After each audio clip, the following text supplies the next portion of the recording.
Installing a system board assembly.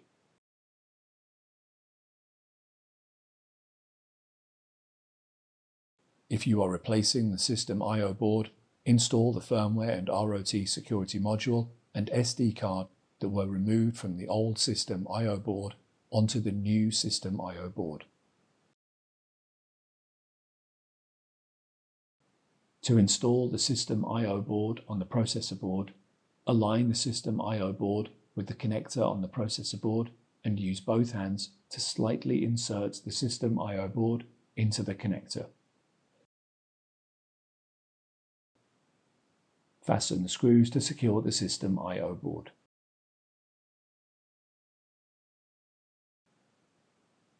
To install the system board, hold the lift handle while releasing the pin to lower the system board into the chassis.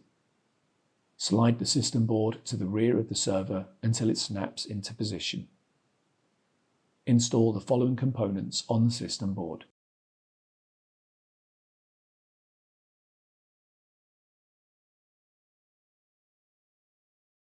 Properly route and secure the cables in the server.